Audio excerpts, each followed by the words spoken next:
computer. Hang on. Okay, we should be recording, so whenever you're ready. All right.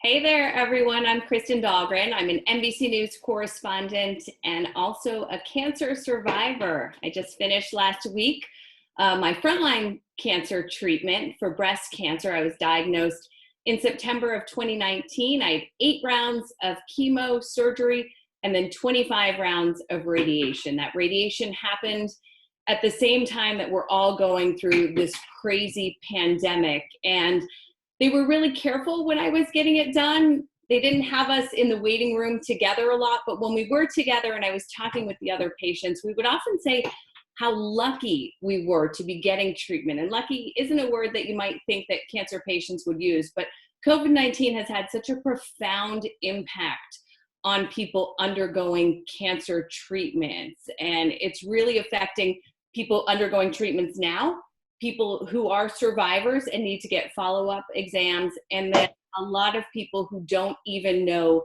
that they have cancer yet. There are so many delays right now. My treatment was slightly delayed as I was starting radiation. And because of that, we started to look into how it was impacting other cancer patients at the time. And so I want to play you a video that we did, a report for NBC Nightly News, and share with you, and then we'll come out and talk after that.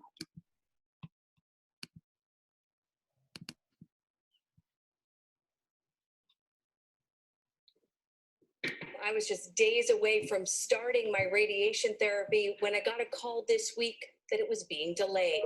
Luckily for me, it's just a short delay for now, but that's not the case for so many others. Tonight, Anna Razhova is treasuring every moment with her 2-year-old daughter. Chuckled and shook his head. After learning her last hope to beat stage 4 colon cancer, a clinical trial for an immunotherapy is being postponed. To be so close. It's almost like right there in front of my, yet I can't touch it. It's definitely heartbreaking. Hospitals across the country now deciding many clinical trials could expose vulnerable cancer patients and health workers to COVID-19. But Anna's doctor worries she doesn't have time to spare. They're talking about that it now might be July or August. So July or August is infinity for people like me. Nearly 2 million Americans are diagnosed with cancer every year. The unfortunate and very sad reality is that for many of those patients, they do need that treatment now. Hospitals are asking many to do appointments online, skip follow-up visits, and in some cases, even delay treatments. Also being postponed, routine screenings like mammograms and colonoscopies, raising new concern that cancer diagnoses will be missed.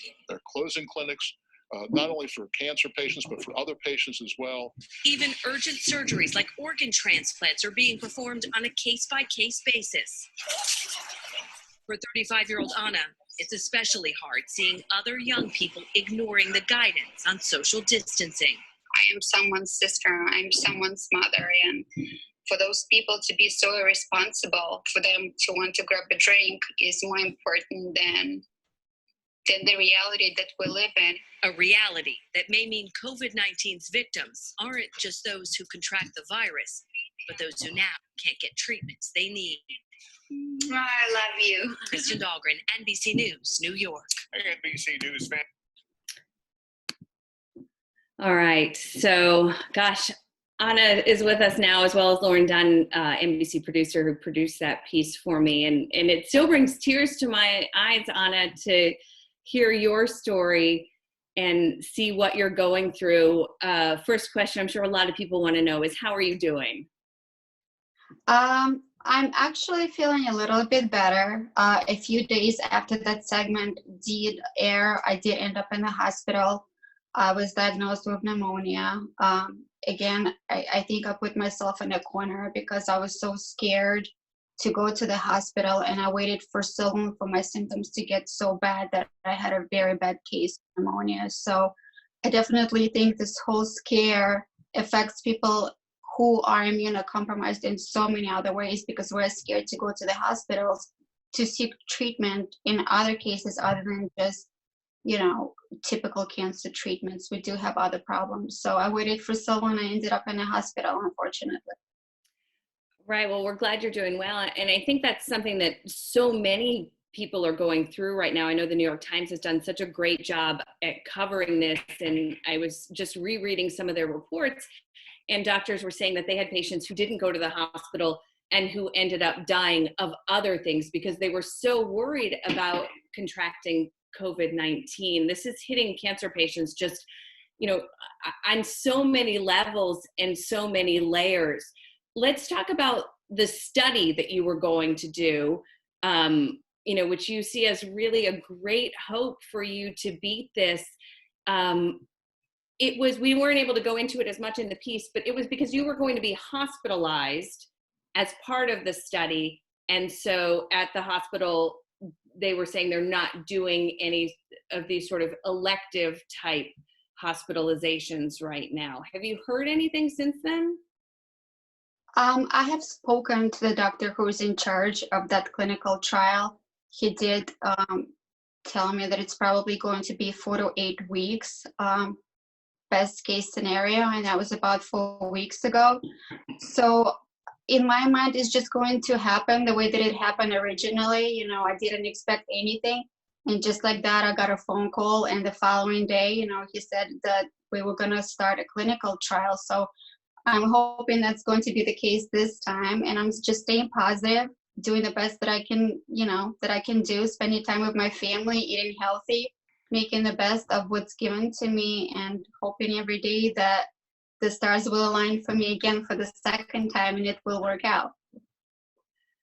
Yeah, definitely. I think a lot of people are hoping for you as well. Lauren, did you have anything you wanted to ask her before we move on and talk about some of the other things that are going on for cancer patients? Well, yeah, have you gotten any word right now on your cancer, how it's doing? What's the big concern if it's, if it's getting worse, or is it staying the same? When I was staying at the hospital for pneumonia, they did do my blood work, and my CEA, which is the tumor marker for cancer, did go down from 89 to 17.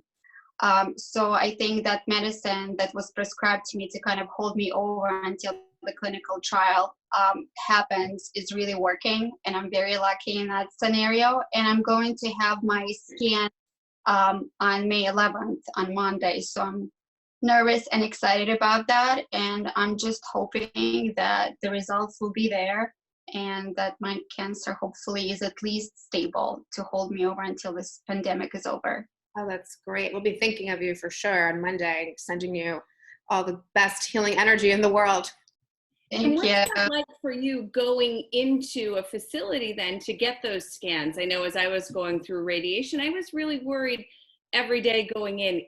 Am I going to get it today? Am I going to bring it home to my family? Am I going to catch it and not be able to fight it off? What's going through your mind as you go out? I'm assuming you've been isolating and very careful. You're going to have to go into facility and see other people soon. I'm very scared for sure, and the side effects of the medicine that I'm on, as well as pneumonia and COVID-19, the side effects are so similar. So it's really hard to know, is it COVID-19? Is it my meds? Is it just my pneumonia that I still wasn't able to kick yet? I'm very scared, but I also know, and I think this whole experience with pneumonia really showed me that at the end of the day, I just have to go and I have to do the right thing. And if I don't go, I could make it worse. So I just have to be brave the way that I was in the beginning when all of this started happening to me. And even when the green light is given to us that this pandemic will be over, it won't necessarily mean that it will be safe for people like us to go out there and seek the treatments until all of us are vaccinated. So I have to take my risk and I have to do it. Yeah, I think a lot of people right now are having to weigh the risks of getting treatment for things and then the risk of contracting COVID-19, and the doctors are having to do that as well. I know American Cancer Society, ACS Cancer Network did a study, and they found 50% of cancer patients are experiencing healthcare changes, and 27% in active treatment are seeing delays. I bet those numbers have even gone up. I think those numbers were from March. And so I think a lot more people are seeing that type of delay. I know, I found the dent in my cancer, and I had a clean mammogram about 4 months before. So I wasn't really thinking about cancer, but because of a story I had done in the past, I went and got it checked out because I knew it was important. But I think now a lot about what would I do if that were to happen to me today. And I'm certain that I would not have rushed into a facility to get the mammogram and the ultrasound thinking, well, I can delay it, it's probably not cancer, and things like that. And I think so many people are putting off those really imperative visits to doctors right now, and doctors are having to adjust the protocols to do things like putting off surgery, giving people medication ahead of time before surgery, delaying chemo in some cases. And I think, and Lauren, we've talked about this, we're really going to have to see what the impact of that is down the road. There's a reason we do these treatments in order. Yeah, I know when we spoke to doctors when we did our piece with you guys, I mean, one thing that they really specified is, yeah, you can sort of shift the order of treatments, whether it's surgery, chemo, radiation, and you can sort of play around with timing, but there are very specific reasons for these protocols that, studies have shown that things work best in a certain way, in a certain order. So it'll be really, sort of scary / interesting to see kind of what happens with patients who had to kind of tweak or tinker with the order of their treatments. And I'll tell you, just personally, like I was due to get a mammogram this year. I'm 41. I honestly put it off last year to do as my baseline. And I come from a family with cancer, right? My sister had breast cancer last year. My mom had ovarian cancer. And so I was really needed to get that mammogram, and now I'm unable to. So my fault for putting it off to begin with.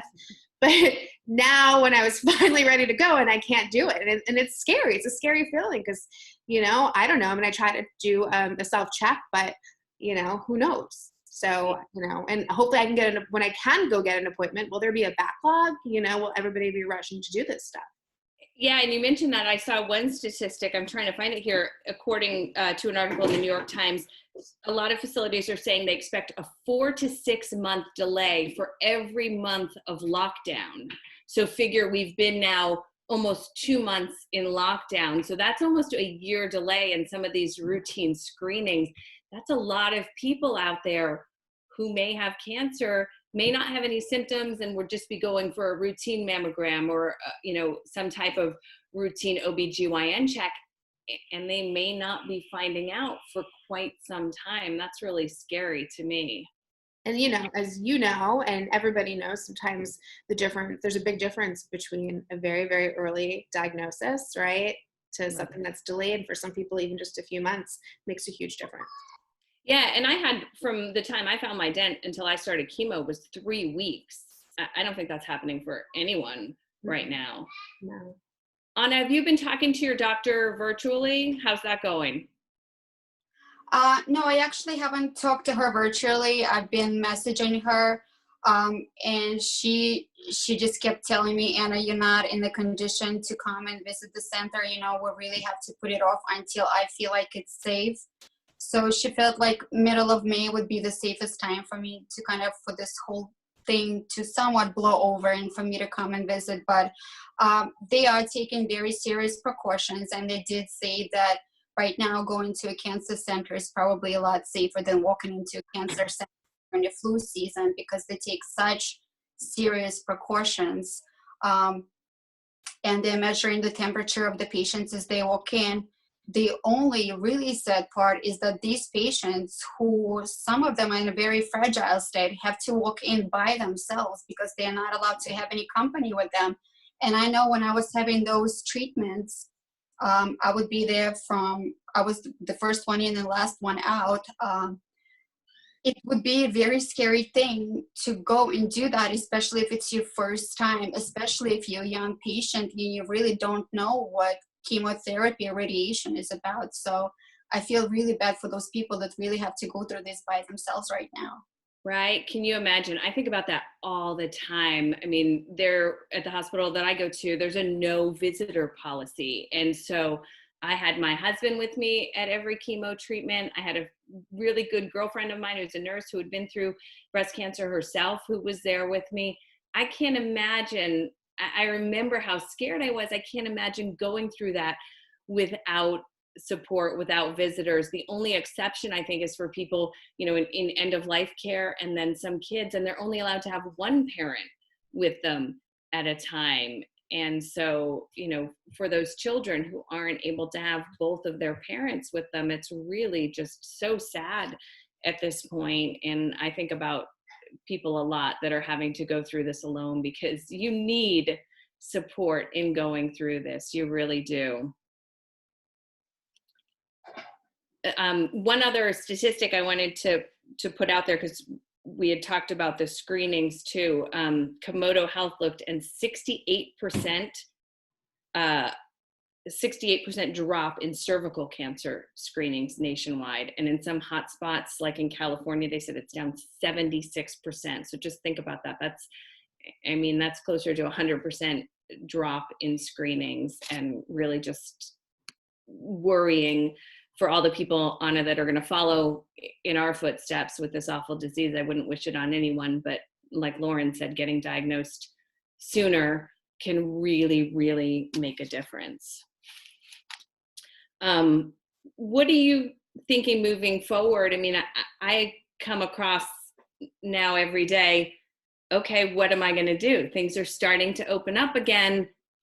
Where is my immune system? Am I able to relax? Is social distancing enough? I mean, it sounds like you're going to continue, and I think I am too, but to be really, really careful, because adding COVID on top of what you're going through would be terrible. I'm not sure exactly how I'm going to proceed. For example, it was a really beautiful, nice weekend, and everyone was so excited for the first nice weekend of the season. And for me, my first thing is, well, this is definitely going to be the weekend that I'm going to stay inside, because I know that everyone else will be so excited about being out. And I was driving around trying to find just like a park or, a trail that I can go with my daughter. And every single parking lot was full. So my daughter and I, we drove around for an hour and we went back home.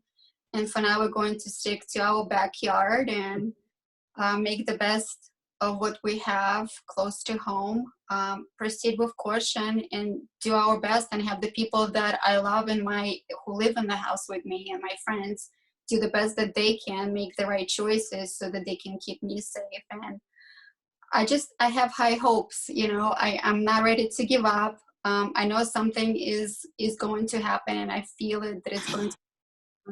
And whoever is out there that right now is worried or is in a situation like me, I don't want them to lose hope either, because I know that this is all going to go away.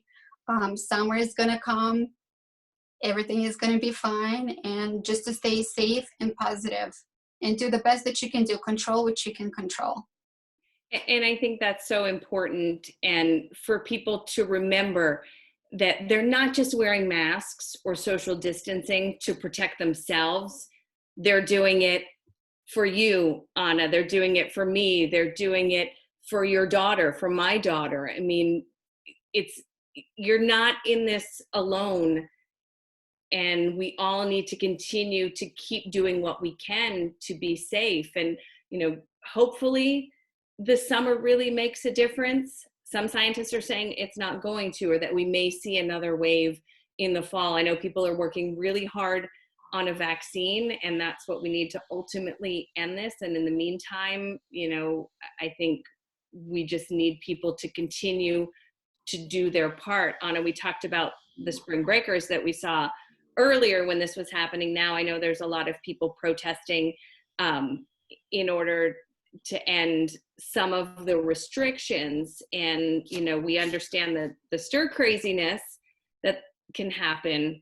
But I think, for people who are immunocompromised, it still really makes a difference for others to be careful as well. Absolutely. All right. Well, thank you so much for sharing your story. We're so happy to see you looking so good and so well, and our thoughts and prayers are with you as you go through your scans and you continue to go through this, and your message of hope is just so inspiring to people. And so we really appreciate the opportunity to talk to you and to share it with people, and we hope it makes a difference. So You know, you do a lot with the Colorectal Cancer Alliance, so really thank you for all the work that you do with them as well. And so good to see you. Glad you are doing well, fingers crossed. And Kristen, it's so good to see you doing so well. You know, you finished your radiation and you look amazing as always, but it's just great to see everybody. oh, thank you so much. Take care, ladies. Bye. Bye. Thanks so much.